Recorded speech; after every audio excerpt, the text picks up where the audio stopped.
Welcome, Conscious Slam here, another self-help topic. Today, we're going to be inquiring on who can really stop us. Now, when we're talking about who can really stop us, we're talking about internal and external obstacles and hinges that are stopping us from success, fulfilling our highest potential, things of this nature. And these internal, external obstacles, we're going to be talking a lot about today. Now, I'm mostly talking to my generation. I'm 24 years old as of today. My generation and lower, but I think it could touch a couple of generations higher than me also. But these are definitely some things to talk about and to think about for yourself. So let's go ahead and dive right into it.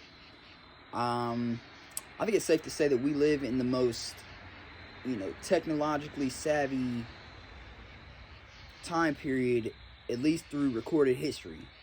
There's ifs, ands, or buts on other civilizations, but at least in recent written down history, we are at the peak of our technological abilities.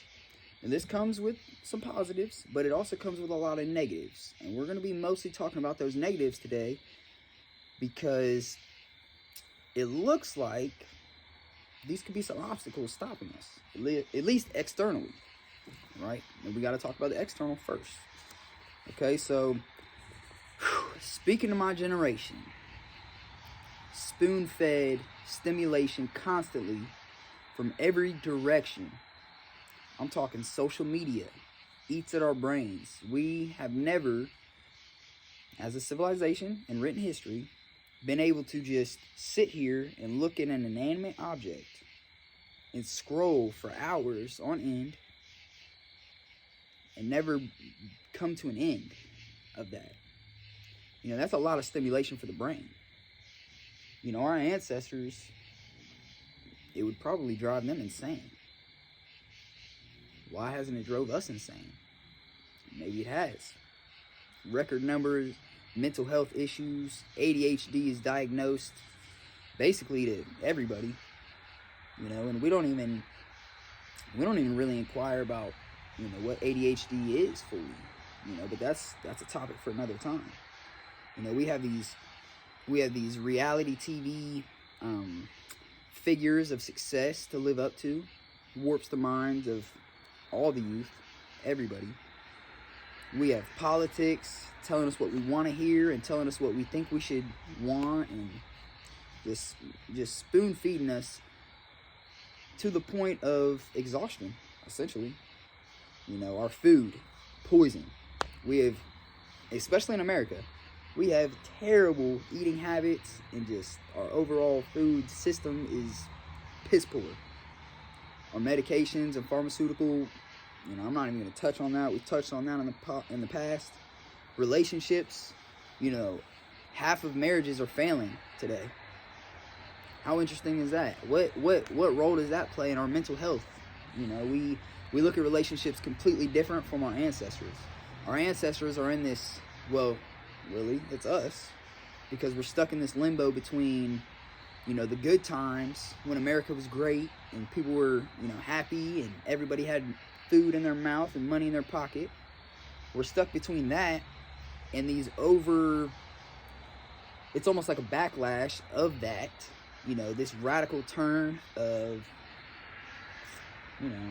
ego, essentially, that it's just, again, like, what is the word? Warping the mind. We're just warping the mind with all of these different things, and it's from every direction. Education is terrible. They're not even teaching us to think for ourselves. We're just taught to be in a box so that we can, take orders and, run a factory job, essentially. These are problems. These are all problems. We're not even taught religion anymore. We're taught rationalism. We're not taught, the ins and outs of religion and how to really get in touch with God and yourself. We're taught how to think so that we don't sin and we don't hurt others, and that's rationalism. That's not religion. Like, at least back in the day, some people questioned religion, but it was religion. They really got down to the nuts and the bolts. Today we don't even you go to church and it's just a washed up version of some ideology. It's sad, man. Going back to the relationships and half of marriage is failing. Do you know what it does to a child to not live with both parents? You know, it doesn't matter how good of a parent you are. That child could still feel lack just because they don't see their other parent enough. They don't feel that love enough. And this goes back generations. You look at the 80s and what the government did to, you know, specifically to African American families and the minorities, you know, to break up those households, and what effect has that played? And you could say that's BS, but you could do the research and find it. But you got to look through your own bias. You understand me? So all of these things, you know, being stuck between old views and overly developed ideas of today, you know, this backlash, it gives you a warped sense of reality. We, as a collective conscience, are not even aware of ourselves at this time. We just see what we want to be. We are overstimulated with these get-rich-quick schemes, and everybody needs to chase the dollar, and everybody needs to be better than their parents, and everybody needs to... But we don't even stop and go within ourselves to truly see what that means for us. Men are taught to be silent. You know, men are taught to be these gangster figures out in the streets, and, you know, that's the way to get respect, and that's the way to, you know, be successful, and that's all bullshit. It's all bullshit. We're bottled up. We're slow to love. We're terrified to love. We're terrified to fall in love and really be, you know, vulnerable. You know, I'm still talking to men. This is mostly men. And women, I'm coming. I'm coming for you guys. Sex addicts, porn addicts, whatever you want to say, Instagram addicts. You know, we have these false beliefs about what sexuality should be and what it should not be, and, you know, our minds are suppressed and they're pushed to certain beliefs. And again, all of this leads to warping. You need to go through all these decisions yourself.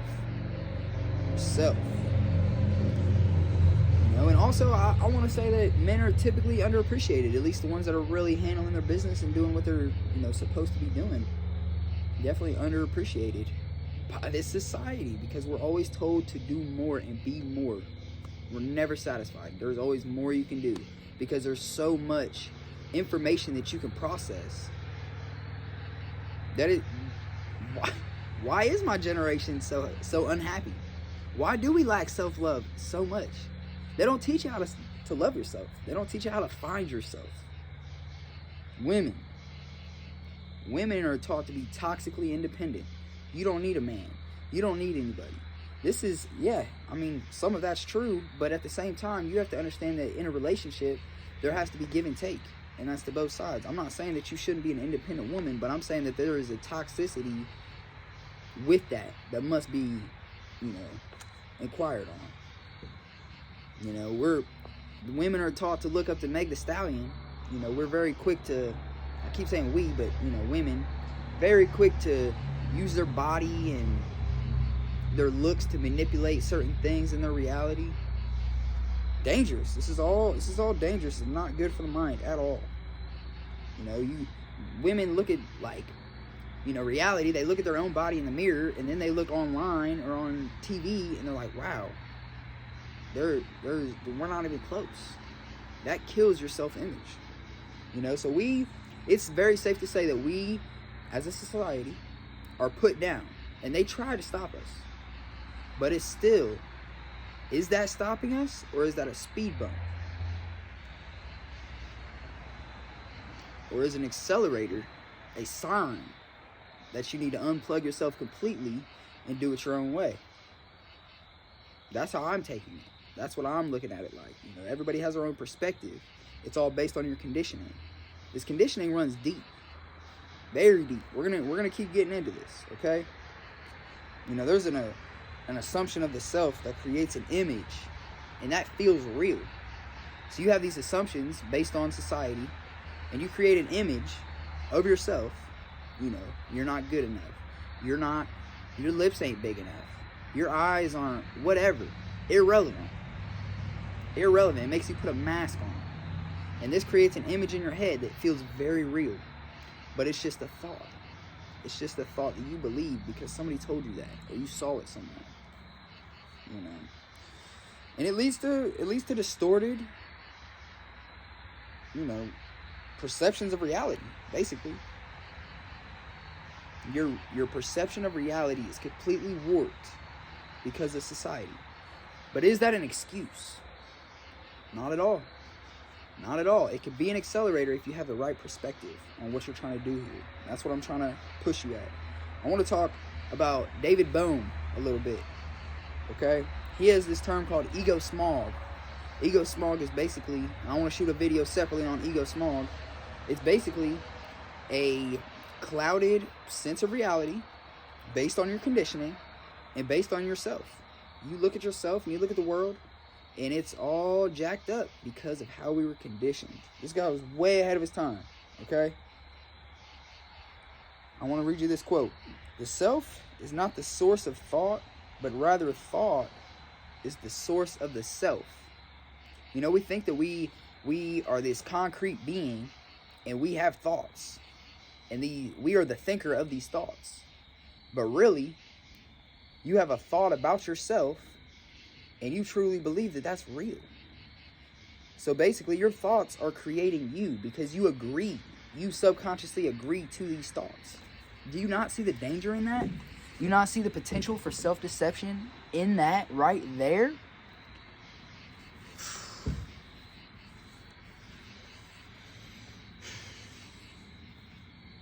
So who can stop us? Who can really stop us? The only person that is stopping you is you. There's a lot of obstacles out here. There's a lot of things that could trip you up and distract you. And usually we get stuck. I get stuck. I don't want to sound like I'm above the rest. I'm just slowly becoming aware and more conscious of this fact and how deep it truly is. It's disgusting. It's disgusting. This is my mission. Conscious Slam's mission. What am I trying to do here? Straight from David Bohm's mouth. Must free humanity from destructive conditioning. That is Conscious Slam's mission. Right there. I want to take the collective conscience and have them inquire until we can eliminate at least some of this destructive conditioning. We have to. And it has to be you personally. You can't just sit back and watch this video and think about it. Excuse me. And change your life. You can't. You have to actually inquire. You have to actually see where your thoughts are, where your self-image is, where your heart is, and where you want to be. And you got to factor more than that, honestly. But the fact is that most of us aren't doing this because we're not taught this in school. You know, you have to go to a top-notch therapist, a top-notch life coach. You have to stumble upon some insane self-help content to even think about this stuff. How many of y'all just sit back and think? We used to have so much free time on our hands just to think and ponder these things. And now we don't have any time at all because we are constantly brainwashed and just fed this rotten, poisonous shit. Constantly. We are now seeing generations that have never not had a phone in their face, or an iPad, or YouTube, or social media. And it's only getting worse. We're seeing ADHD jump. We're seeing ADD jump. We're seeing, you know, depression, anxiety. These things are off the charts and growing. Why? Look at the bare bones. Look at what we're putting into our heads. Look at what we're trying to live up to and be successful with. That's terrifying. It's terrifying. We got the choice to make the difference, but you got to really break this down. You know, we're getting away from religion, and nihilism is running rampant. There's some pluses and some negatives to nihilism. This is a term. Who came up with the term of nihilism? Friedrich Nietzsche, I believe. And basically, that was his life's work, focusing on nihilism and things of that nature. We've talked about Friedrich in the past. Nihilism is basically going through and questioning everything.